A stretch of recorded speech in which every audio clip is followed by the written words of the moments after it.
खबरों के निष्पक्ष विश्लेषण के लिए सब्सक्राइब करें Jantantra TV and press the bell icon. Never miss any update.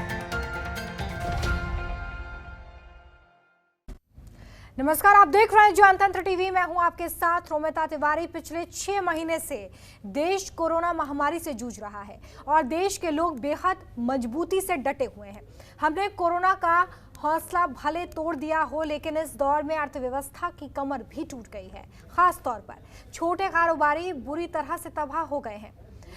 Cat की आंकड़ों के मुताबिक करीब 2 करोड़ दुकानें बंदी की कगार पर पहुंच गई हैं। तो ऐसे में जनतंत्र टीवी ने मुहिम शुरू की है ताकि इनकी मदद हो सके।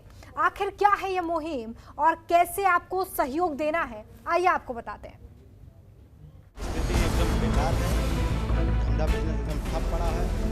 जब से लॉकडाउन हुआ है तब से घर से जो है निकल नहीं रहा है। पहले कस्टमर यहाँ बहुत आते थे।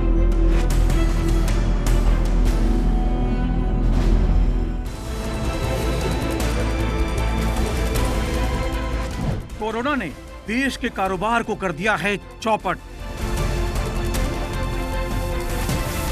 छोटे कारोबारियों का धंधा हो चुका है ठप।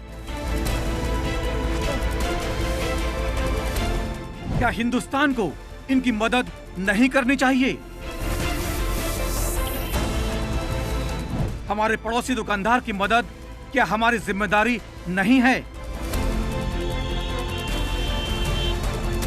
आज जनतंत्र टीवी आपसे कर रहा है गुजारिश।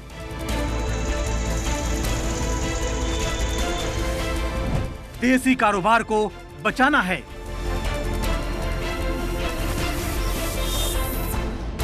त्योहार के मौसम में आप जब भी खरीदारी की सोचें तो अपने पड़ोस की दुकान तक जाना कतई न भूलें। पड़ोसी दुकानदार का फायदा हमारे देश का फायदा है।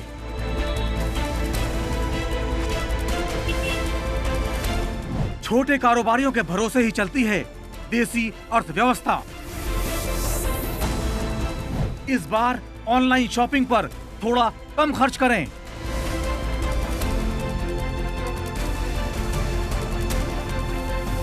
दो करोड़ से अधिक दुकानें बंदी की कगार पर हैं। जनतंत्र टीवी दे रहा है छोटे कारोबारियों को समर्थन। जनतंत्र टीवी की मुहिम से जुड़िए।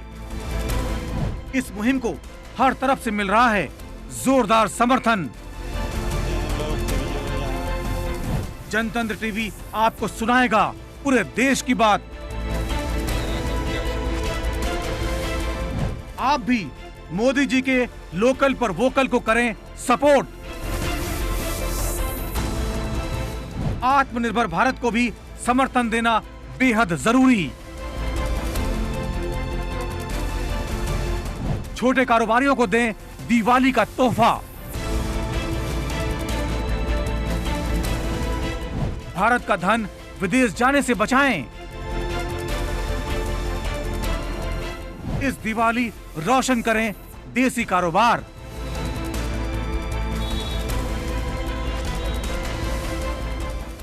तो इस मुहिम को सफल बनाने के लिए बहुत ज़रूरी है कि हम और आप मिलकर कोशिश करें, क्योंकि हमारी इस कोशिश से ही ये दुकानदार वापस से अपनी जीविका को बहाल कर पाएंगे। इसी पर आज हम करेंगे चर्चा और जानने की कोशिश करेंगे कि आखिर वो कौन सी कमियां हैं जिन्हें दूर करने की ज़रूरत है बाजार में भी और हमारे तौर तरीकों में भी। हमारे साथ एक गेस्ट पैनल जुड़ा हुआ है जिससे आपको रूबरू करवा रहे हैं। सौरभ खंडेलवाल हमारे साथ जुड़े हुए हैं, मार्केट एक्सपर्ट हैं। सौरभ जी, बहुत स्वागत है आपका जनतंत्र टीवी पर। मनीष गुप्ता जी हमारे साथ जुड़े हुए हैं, अर्थशास्त्री हैं, बहुत स्वागत है मनीष जी। राजीव बंसल हमारे साथ जुड़े हुए हैं, राष्ट्रीय सचिव हैं IIA का। राजीव जी, आपका भी बहुत स्वागत है। सबसे पहले सौरभ जी आपके पास आ रही हूँ। कोरोना काल में एक दोहरी मार देखने के लिए मिली है। हालांकि ऑनलाइन बिजनेस जो है वो बिल्कुल नया तो नहीं है, लेकिन कोरोना में ये दोहरी मार जरूर उन कारोबारियों पर है जो जैसे तैसे अपने कारोबार को आगे बढ़ा रहे थे। ऐसे में जरा ये समझाइए कि इस वक्त आप क्या स्थिति देख रहे हैं मार्केट में छोटे कारोबारियों की। उसके बाद हम इस पर बात करेंगे कि कैसे उसे बूस्टअप किया जा सकता है। ऐसा है जी, इसमें कोई दो राह नहीं है कि काम इस वक्त 60% तक घटे हुए हैं छोटे कारोबारी के पास। जी। काम की कमी काफ़ी है। जो बहुत ही छोटा दुकानदार है उसके पास सिर्फ 40% काम है, जो जनरली उसके पास काम रहता था। लेकिन इस काम को अभी वापस कैसे लाया जाए, उस वापस पुराने उस दौरे उसी चीज पर जिस पे वो पहले 100% जिस तरह से काम कर रहा था, वो अभी बहुत बड़ा एक प्रश्न है। और वो एक प्रश्न ऐसा है कि आज की तारीख में छोटा कारोबारी ये नहीं समझ पा रहा है कि कैसे तो वो कारोबार आगे बढ़ाए और कैसे वो उन अपने श्रमिकों को भी पैसे दे पाए जो उनके पास काम कर रहे हैं। तो खाली एक कारोबारी का परिवार ही अफेक्टेड नहीं है, उसके पास जो श्रमिक काम कर रहे हैं उनका परिवार भी बहुत ज्यादा अफेक्टेड है। वो उनकी परिवार की भी और अपनी परिवार की भी पूरी क्षमता से पूरी उनकी पूर्ति नहीं कर पा रहा है। जी। तो उस चीज को समझना और उस मुहिम को सरकार की तरफ से भी थोड़ा सा उस चीज को आगे ले जाना बहुत जरूरी है, क्योंकि अगर इस कारोबारी को नहीं संभाला गया आज, तो बहुत ही विकट समस्या खड़ी हो जाएगी आने वाले समय में। बिल्कुल, बहुत सही प्रश्न आपकी तरफ से उठाया गया कि सरकार की तरफ से भी इसमें एक मदद का हाथ आगे बढ़ना चाहिए, जिसका दावा तो किया जाता है। राजीव जी, सरकारी मदद की बात तो की जाती है, छोटे कारोबारियों को आगे बढ़ाने के लिए इस वक्त सरकार की भूमिका भी अहम हो जाती है, क्योंकि हम आप तो मार्केट में जाके सामान खरीदेंगे, लेकिन अगर सरकार की तरफ से जो आर्थिक सहायता मिलनी चाहिए, क्योंकि कोरोना में एक बड़ा नुकसान हुआ है इन कारोबारियों को, तो ऐसे में क्या प्रयास अब सरकार के होने चाहिए?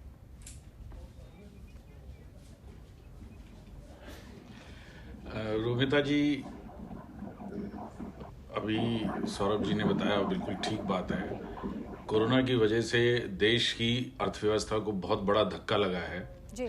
और किसी भी देश की अर्थव्यवस्था को चलाने के लिए उसके दुकानदार, उसकी मार्केट, कंज्यूमर अल्टीमेटली कंज्यूम करेगा, और उसके पीछे फिर हम जाएं चेन में तो मैन्युफैक्चरिंग सेक्टर सब जुड़े हुए हैं। अल्टीमेटली अगर कंज्यूमर परचेज करेगा, खरीदारी करेगा, तो दुकानदार चलेगा, दुकानदार से जुड़े हुए उसके श्रमिक चलेंगे, रिक्शे वाले, ट्रांसपोर्टर, सबका पहिया चलेगा, और फिर उसके पीछे जब डिमांड होगी तो मैन्युफैक्चरिंग होगी तो जैसे हमारे प्रधानमंत्री जी बोलते हैं, वोकल फॉर लोकल, इंडिजिनाइजेशन, देश में ही चीज का उत्पादन हो, तो वो सब चीजें सब एक से पीछे एक लिंक्ड हैं।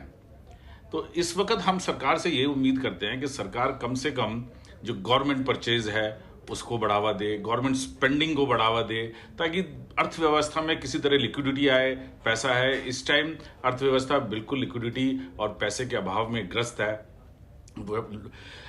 इंडस्ट्री जी, चलिए, शायद कुछ टेक्निकल प्रॉब्लम है। मनीष जी, सर्विस इंडस्ट्री हुई, सभी इस टाइम अपने सभी के काम धंधे बिल्कुल चौपट हैं और सभी इससे परेशान हैं। इसी वजह से श्रमिक को देश में एम्प्लॉयमेंट कम है, श्रमिकों को भी व्यापारी पैसे नहीं दे पा रहे हैं। गवर्नमेंट ने जो परचेज करी है, गवर्नमेंट खुद उसकी पेमेंट नहीं कर रही है इंडस्ट्री को, और जो सप्लायर्स हैं प्राइवेट सेक्टर के। अब अगर अल्टीमेटली सरकार ही पेमेंट करने में इतना टाइम लगाएगी, हम लोग खुद औद्योगिक संगठनों के माध्यम से सरकार से बार बार ये विनती करते आए हैं कि कम से कम गवर्नमेंट परचेज और गवर्नमेंट पेमेंट्स टाइम पे हों, बैंक्स का सपोर्ट रहे। और इस वक्त जो बजट आया था फरवरी में, तब सरकार ने कुछ पॉलिसीज लाई थी जो देश के टैक्सेशन में और कंप्लायंस में एडिशनल चीजें डाली थी, परंतु अचानक कोरोना आ गया। अब हमारी विनती है सरकार से कि उन कानूनों में जो संशोधन करके एक कंप्लायंस का, रिटर्न फाइलों का जो बर्डन बढ़ाया है व्यापार जगत पे, उसको थोड़े दिन तक पोस्टपोन कर दे। एग्जाम्पल के तरह में TCS, tax collected at source, अभी 1 अक्टूबर से लागू हुआ, चालू हुई। ये सब चीजें अगर सरकार चाहती तो 6 महीने अगर 1 अप्रैल तक भी पोस्टपोन कर देती, तो कम से कम व्यापारी देश का इस टाइम व्यापार पे, अर्थव्यवस्था पे फोकस कर पाता, ना कि सरकार के कागज और पेपर वर्क पूरा करने में। बिल्कुल, एक वक्त ऐसा भी इस दौर में है जहां पर परेशान इसलिए होना पड़ रहा है कि छोटे कारोबारी अपने कारोबार को आगे कैसे बढ़ाएं, और ऐसे में ये सारी कॉम्प्लिकेशंस उनकी इस कोशिश को और पेचीदा बना देती है। हमारे साथ मनीष जी भी जुड़े हुए हैं। मनीष जी, सरकार के आप कदमों को कितना सही मानते हैं और कितना पूरा मानते हैं कि वो छोटे कारोबारियों को बूस्टअप करने के लिए कम से कम एक प्लेटफॉर्म, एक आर्थिक मदद दे सके? देखिए, सरकार से मदद तो सबको चाहिए, लेकिन कोई एक्यूरेटली ये बताने को तैयार नहीं कि सरकार से मदद चाहिए क्या। सरकार ने मुद्रा लोन दिया, तो मुद्रा लोन सबके लिए अवेलेबल है। अब आप देखिए, मुद्रा लोन लेके जा रहे हैं लोग और उसे व्यापार की जगह निजी कामों में इस्तेमाल कर रहे हैं और लोग गायब भी हो रहे हैं, पहली बात। तो अब सरकार सबके अकाउंट में अगर सब्सिडी डाल दे तो 6 महीने बाद वो भी खत्म हो जाएगी और फिर आगे बढ़ना पड़ेगा, हम फिर जीरो शुरू हो जाएंगे। और सरकार पैसे कहां से ले आए? अब अगर टैक्स कलेक्ट करती है सरकार, तो हमारे भाई जैसे व्यापारी नेता कहते हैं सरकार टैक्स क्यों कलेक्ट कर रही है, टीडीएस क्यों लगा दिया, टीसीएस क्यों लगा दिया। अरे भाई टीसीएस सब पे थोड़ी लग रहा है, टीसीएस एक स्लैब से ऊपर के लोगों पर लग रहा है, एक बड़ी ट्रांजैक्शन पर लग रहा है। आप कार खरीदेंगे तो टीसीएस है, आप कोई बड़ी पेमेंट करेंगे तो टीसीएस है, सब पर टीसीएस नहीं है। तो उस टीसीएस से तो आधा % व्यापारी भी इफेक्ट नहीं कर रहा है। सौरभ जी ने भी कहा सरकार को मदद करनी चाहिए। अरे भाई सरकार व्यापारियों को क्या मदद करे? दुकानदार अगर एक मोहल्ले में दिल्ली के मधु विहार इलाके में या लक्ष्मीनगर इलाके में देखें तो 50,000 शॉपकीपर होंगे। 50,000 शॉपकीपर की सरकार कैसे मदद करे? हमें अपनी मदद खुद ही करनी होगी। और जैसा कि मैं आपकी मुहिम को देख पा रहा हूँ, कल भी मैं टेलीविजन पे देख रहा था कि भाई आप कह रहे हैं छोटे दुकानदार को बचाओ, और जो ऑनलाइन व्यापार हो रहा है इससे बड़े और विदेशी दुकानदारों को फायदा हो रहा है, हिंदुस्तानी को नहीं हो रहा है। यहाँ मैं आपसे सहमत होता हूँ। अब मैं यहाँ सहमत होता हूँ तो मैं कहता हूँ छोटे दुकानदारों को बचाने का तरीका क्या है? सबसे पहले तरीका नंबर 1 आपने बताया, भाई हमें कोशिश करनी अंदर सामान खरीदे, अच्छी बात है, बिल्कुल एप्रिशिएबल है, स्वीकार करते हैं। लेकिन असल में छोटे दुकानदारों को अपनी स्किल सुधारनी ही होगी। उन्हें अब देखिए एक ऑनलाइन बिजनेस से जिससे हमारा बिजनेस हैम्पर हो रहा है वो ऑनलाइन में 2 बातें महत्वपूर्ण हैं। पहली बात है बिजनेस का लॉजिस्टिक्स और दूसरी बात है कम्युनिकेशन। कम्युनिकेशन का मतलब उसकी एडवर्टाइजमेंट से लेके कस्टमर का कनेक्टिविटी से उसका डीलिंग, पेमेंट का ट्रांजैक्शन और उसका बिल का आना और उसके द्वारा मैसेज और ट्रैकिंग के माल कब आएगा, कैसे आएगा, क्या डिजाइन है, ये हुआ कम्युनिकेशन। यहाँ हम छोटे व्यापारी भी अपने माल का अपने बिजनेस कम्युनिकेशन की टेक्निक ऑनलाइन टेक्निक पे ला सकते हैं, अपने तरीके बेटर कर सकते हैं। दूसरी चीज है लॉजिस्टिक्स। आप समझ लीजिए ई कॉमर्स लॉजिस्टिक्स इस बिजनेस की बैकबोन है। अब इस बिजनेस की बैकबोन लॉजिस्टिक्स है तो हम उसे करना ही नहीं चाहते। हम किसी कंपनी को हायर करके अपनी डिलीवरी करना ही नहीं चाहते। हम अपने मोहल्ले के छुट्टू और बड्डू को बुला के उनसे माल डिलीवर करना चाहते हैं कि छोटू ये माल दे के, छोटू वो माल दे के। अगर हम उसी स्तर पर रहेंगे तो अपने मोहल्ले यानी 3 किलोमीटर 4 किलोमीटर से ज्यादा का मटेरियल कैटर ही नहीं कर पाएंगे। तो हमें लॉजिस्टिक्स को इम्प्रूव करना होगा और हमें अपने कम्युनिकेशन को बढ़ाना होगा। अगर हमने ये दोनों ही कर दिए तो कोई बड़ी बात नहीं है कि आपके मोहल्ले का रामलाल किराना स्टोर भी उतनी बेटर परफॉर्म करे जितना वो आज से 5 साल पहले करता था। ठीक है, हमारे साथ सौरभ जी जुड़े हुए हैं। सौरभ जी, आप इस बात से कितना सहमत हैं? 2 की पॉइंट्स यहाँ पर जो है वो मनीष जी की तरफ से रखे गए हैं कि लॉजिस्टिक है, साथ ही साथ कम्युनिकेशन है। लेकिन हमें ये चीज़ भी समझनी होगी जो जाहिर तौर पर ज़रूरी है कि आज के समय में हर एक व्यक्ति टेक्निक से उतना फ्रेंडली नहीं है, कम्युनिकेशन स्किल से उतना फ्रेंडली नहीं है। तो अगर मेरे मोहल्ले में कोई दुकान है जो जैसे तैसे एक आदमी चला रहा है, वो कैसे जुड़े इससे, कैसे वो लॉजिस्टिक और कम्युनिकेशन को इतना बेहतर करे कि वो इस दौर में अपने बिजनेस को आगे लेकर जाए? ऐसे ही मनीष जी की बात से मैं किसी हद तक सहमत हूँ, लेकिन सच्चाई की बात यह है कि वो एक कहावत है जी कि कहना आसान है, उसको करना उतना ही मुश्किल होता है, उतना ही जटिल होता है। क्योंकि इन चीज़ों के जो प्रोसेसेस हैं, जो इन चीज़ों के अंदर जो चीज़ें जुड़ी हुई हैं और इसके अलावा वो इतनी जटिल हैं कि एक आम आदमी, एक आम दुकानदार उस चीज़ में उतना निपुण नहीं हो सकता। आज आप लॉजिस्टिक्स की बात करें तो लॉजिस्टिक वाला आएगा तो सबसे पहले कहेगा कि भाई साहब पहले तो पर्चा दिखाओ, पहले बिल दिखाओ, पहले इसकी गिल्टी दो, पहले इसकी बिल्टी दो, पहले इसके 6 तरह के कागज दो। अभी छोटा एक दुकानदार है जो कि किसी भी मान लीजिए टैक्स रिजीम के अंडर में नहीं आता या किसी जीएसटी के अंडर में नहीं आता, वो जीएसटी से उसके अंडर में नहीं चलता है, तो वो किस तरह से इन सब चीजों को कैसे कर सकता है? लक्ष्मी नगर मधु विहार में इस तरह के बहुत सारे दुकानदार हैं। मैं मनीष जी ने जैसे जिक्र किया उन एरियाज का, लेकिन उस एरिया में अधिकतर दुकानदार ऐसे हैं जिनकी जो जीएसटी के लिमिट के ऊपर नहीं आते, जीएसटी लिमिट के नीचे आते हैं। वो इंसान कैसे अपनी इन सब चीजों को जुटाकर और किसी एक बड़ी कंपनी के साथ जुड़ सकता है? और दूसरी चीज बहुत बड़ी बात है कम्युनिकेशन।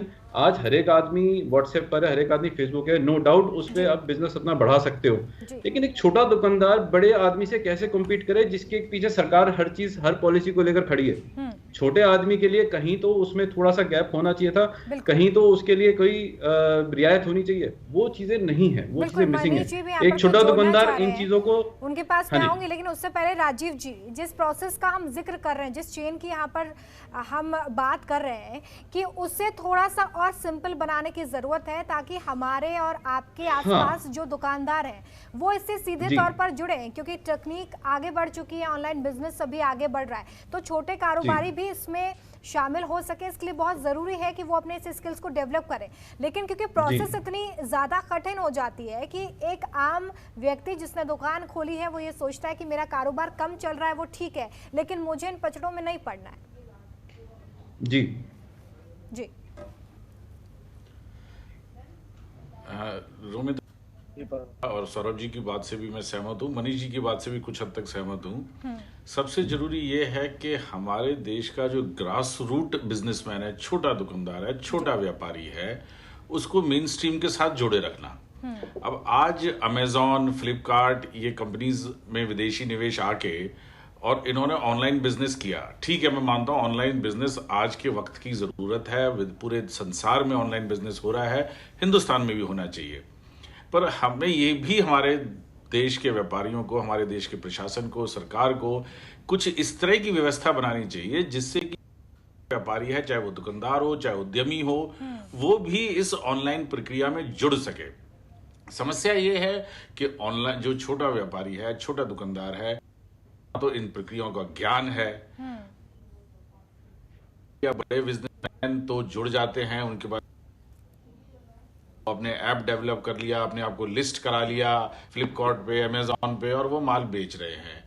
और छोटा व्यापारी को कुछ इतना ज्ञान नहीं है कि भाई कितना कमीशन जाएगा, क्या उसकी रिटर्न्स की पॉलिसी होंगी। तो या तो कुछ इस तरह कराया जाए जिससे कि ये बड़ी कंपनीज हैं, ऑनलाइन मार्केट प्लेसेस हैं, वो कुछ इस तरह का उन पे कंपल्शन हो, एक सामाजिक दायित्व हो कि जी। चलिए, शायद कुछ टेक्निकल प्रॉब्लम है, वापस से हम जाएंगे। मनीष जी यहाँ पर कुछ जोड़ना चाह रहे थे। मनीष जी, एक और क्वेश्चन मेरा इसमें ये भी है कि आपने यहाँ पर जिक्र किया कि हमें खुद इसके लिए कोशिश करनी होगी, यानी कि जो छोटे दुकानदार हैं, कारोबारी हैं, उन्हें खुद अब अपने लिए काम करना होगा। सरकार किस हद तक मदद कर सकती है, ये आपके वर्ड्स थे। मैं इसमें ये जानना चाह रही थी सर कि जिस तरीके से सरकार ऑनलाइन पेमेंट को बढ़ावा दे रही है, ऑनलाइन प्लेटफॉर्म्स को बढ़ावा दे रही है, या ऑनलाइन टेक्निक्स को बढ़ावा दे रही है, तो क्या इसमें ये भी एड ऑन नहीं होना चाहिए कि वो छोटे कारोबारियों को भी ऑनलाइन बिजनेस के लिए बढ़ावा दे? ये कोशिश तो हो सकती है शायद। नहीं, बिल्कुल हो सकती है और हो भी रही है जी। अब मैं वापस बेसिक्स पे आता हूँ। सौरभ जी ने कुछ बेसिक्स की बात की थी, साथ में मेरे जो मित्र बंधु ने भी कहा कि भाई उन्होंने ऐप डेवलप कर लिया, अमेजॉन से कनेक्शन कर लिया, अब उनकी शर्तें क्या है, कमीशन क्या है। मैं इसमें दूसरी बात ये कहना चाहता हूँ, हम सबको अमेजॉन, फ्लिपकार्ट और ऐसी बड़ी कंपनियों के प्रॉफिट्स दिखाई देते हैं, हमें लगता है ये पैसा बहुत कमा रहे हैं, पर हमें ये नहीं दिखाई देता कि उन्होंने पिछले 5-5 साल में हजारों करोड़ रुपए कैश बर्न किया होता है प्रोसेस को डेवलप कर। अपना छोटा व्यापारी ये चाहता ही नहीं कि अगर मैं, देखिए, लॉजिस्टिक्स की सर्विस अगर लेते हैं तो वो 40 रुपए या 30 रुपए पर पैक डिलीवरी चार्ज करता। अपने छोटे का जो किराने का व्यापारी है वो ये कहता मैं 40 रुपए क्यों दूं, मेरा 200 रुपए रोज का लड़का है, वो 20 डिलीवरी कर देगा, तो मैं क्यों 40 रुपए देके 800 रुपए का नुकसान करूं। तो हमें कहीं ना कहीं सबसे पहले व्यापारी भाइयों को ये मेंटालिटी त्यागनी पड़ेगी कि अगर आप अपने बिजनेस को एक्सपांड करना चाहते हैं, थोड़ा रिस्क लेना पड़ेगा। आज की डेट में लॉजिस्टिक्स जो ई कॉमर्स लॉजिस्टिक्स कंपनियां हैं, वो इस तरह की सर्विसेज दे रही हैं जिसमें आप वो आपका सामान पिकअप करेंगी और डिलीवर करेंगी और अपना फिक्स पैकेट पर चार्ज लेंगी। उसके लिए आपको कोई, मनीष जी, यहाँ पर छोटा सा सवाल मेरा ये है, जिस तरीके से आपने एग्जाम्पल दिया, मुझे लगता है हर वो व्यापारी, छोटा व्यापारी, दुकानदार जो हमें देख रहा होगा, आपको सुन रहा होगा, उसके मन में सर अभी यही सवाल है कि कोरोना काल में उसका 40 रुपए का सामान तो बिके, तब तो वो 20 रुपए या 40 रुपए लॉजिस्टिक के लिए देने की बात सोचे। यहीं पर तो हम मात खा रहे हैं ना। यही तो मेन वजह है जिस वजह से आज 2 करोड़ दुकानें बंद होने की कगार पर पहुंच गई है कि वो 40 रुपए का सामान भी खरीदने के लिए दुकानों तक लोग नहीं पहुंच रहे हैं। अब इसके लिए हमें क्या करना होगा रोमिता जी, आप ये समझिए, दुकानदार भाइयों को हाथ मिलाने होंगे अपने मित्रों से, अपने साथी व्यापारियों से। कंपटीशन की भावना छोड़कर सहयोगिता की भावना बढ़ानी होगी।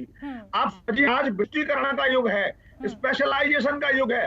आप अपनी दुकान में अगर 100 सामान रखते हैं तो आप 50 रखिए, लेकिन स्पेशलाइज करिए। और आपके जैसे अगर 6 पूल कर लेते हैं, एक छोटा शहर सपोज आगरा ले लेते हैं, और आगरा में अपन अब 20 लोगों की एसोसिएशन बना लेते हैं जो कि सही और सस्ता सामान डिलीवर कर रहे हैं, और अपने सामान की वैरायटी को कम करते जाते हैं, स्पेशलाइज करते जाते हैं, तो आप ऑनलाइन कंपनियों से न केवल रेट में ले पाएंगे बल्कि डिलीवरी बेटर कर पाएंगे। जो ऑनलाइन 3 दिन में डिलीवरी करेगा, 2 दिन में डिलीवरी करेगा, और हम सुबह के ऑर्डर किए 2 घंटे में डिलीवर कर देंगे।